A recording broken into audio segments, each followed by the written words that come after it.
Hi friends, మా ఇంటికి గెస్ట్లు అయితే రాబోతున్నారు. ఆ గెస్ట్లు ఎవరు అనేది నేను వీడియో చివరిలో అయితే చూపిస్తాను. ఆ గెస్టుల కోసం నేనేమేమి కుక్ చేశాను అనేది ఇప్పుడు చూపిస్తున్నాను. మటన్ కర్రీ అయితే రెడీ చేశాను.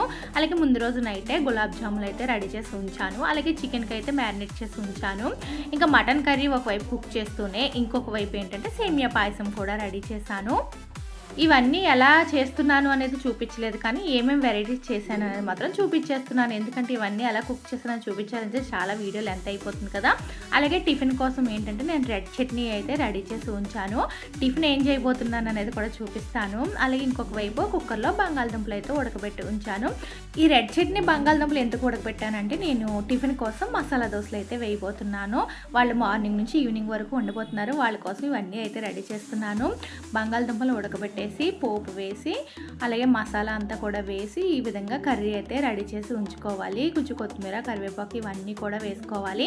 అలాగే ఈ కర్రీలో కొంచెం వేయించిన జీడిపప్పు కూడా వేసుకుంటే దోశలు వేసినప్పుడు ఆ జీడిపప్పు తగులుతూ ఉంటే చాలా బాగుంటుంది. ఈ విధంగా కర్రీ అయితే రెడీ చేసి ఉంచాను. ఇప్పుడు పెనం వేడి చేసుకుని దీని మీద అయితే నేను దోశ వేస్తున్నాను.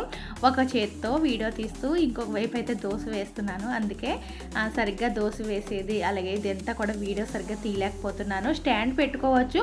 స్టాండ్ పెట్టుకుంటే ఇంక ఇవన్నీ వంటకాలు రెడీ చేస్తున్నాను కదా, ఒకవైపు ఇంక అడ్డుగా ఉంటుంది అని చెప్పి అవన్నీ రెడీ చేసినప్పుడు మాత్రం ఒక చేతితో పట్టుకొని వీడియో అయితే తీసేస్తున్నాను.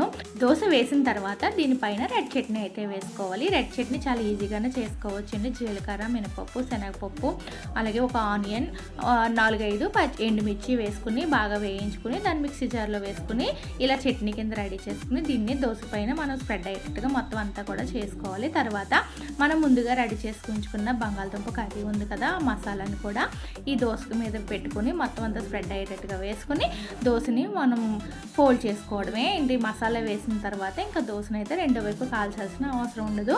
ఈ విధంగా మసాలా దోశ అయితే రెడీ అయిపోయింది. అలా ఎన్ని దోశలు కలితే అన్ని వేసుకొని రెడీ చేసి ఉంచుకోవచ్చు. అలాగే నేను మధ్యాహ్నం లంచ్లోకి ఏంటంటే ఆల్రెడీ మటన్ కర్రీ చేసి ఉంచాను కదా, మళ్ళీ చికెన్ ఫ్రై కూడా చేశాను.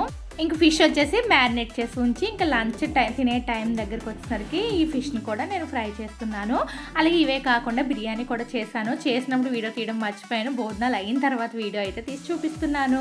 అలాగే ఇంకా ఈవినింగ్ స్నాక్స్లోకి వచ్చేసి అరటికాయ బజ్జీ అయితే వేశాను. ఇవన్నీ రెడీ చేసినప్పుడు గెస్ట్లు ఎవరో చూపించేస్తాను, చూసేయండి.